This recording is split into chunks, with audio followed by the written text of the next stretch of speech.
එක ලැබෙනවා. ඒ තමයි කාසිය වාසිය උරගා බලනවා. ඒක තමයි තීරණය. මේක ඩ්‍රෝ වුණොත් කාසිය වාසිය උරගා බලනවා තීරණය ලබා ගන්න.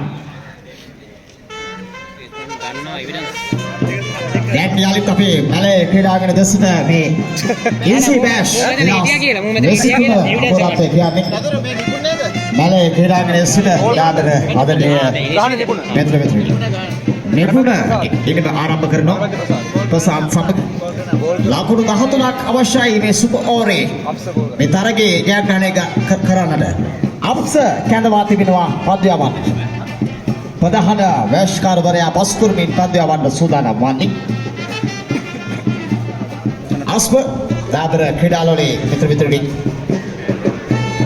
මෙන්න එක් ලකුණක් ලබා ගන්නවා තවත් ලකුණු 12ක් පිටිපස්සේ සිටින සුපර් ඕවරේ මේ තීරණාත්මක අවසන් පෝර වටේට එන්නට සුපරේ කණ්ඩායම් 4 තෝරා ගැනීමයි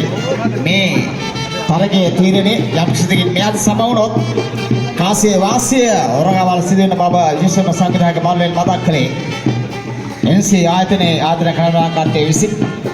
අද මැලේ ක්‍රීඩාංගණය වාර්තාවත් කර සමත් පායින දෙසට පාදව ගමන් කරන්නේ එන ලකුණු ලබා ගැනීම ඉදිරියට සැලසෙන්නේ නැහැ ඒ අවස්ථාවේදී ඒ සමගම ලකුණු සංඛ්‍යාව සටහන් වී තිබෙන්නේ තවමත් එක ලකුණක් පමණයි තවත් ලකුණු 12ක් අවශ්‍යයි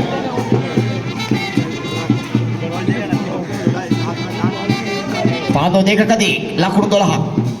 දුර්වල පාදවක් යොමු කරන්නේ එය ලකුණු 4ක්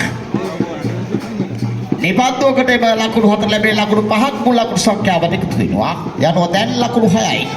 තවත් ලකුණු 7ක් අවශ්‍යයි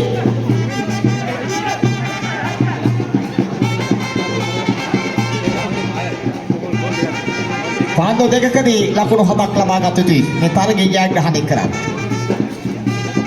තවත් සුවිශේෂී සුපර් ඕවරේක සමවුණු තරගයේ නැත්නම් මේ ඩ්‍රෝ එකේ සුපිරි කණ්ඩායම් 4ට තේරිපත් වන මේ ජයග්‍රහණය කරන කණ්ඩායමට හැකියාව ලැබෙනවා විශේෂයෙන්ම NC බෑෂ් 2023 මෙම තරගමාලාවේ කොළඹ මැලේ ක්‍රීඩාංගණය වර්ධවත් කරන්න අදිනේ සමත් වී තිබෙනවා මේ ආදරණීය කණ්ඩායම් දෙක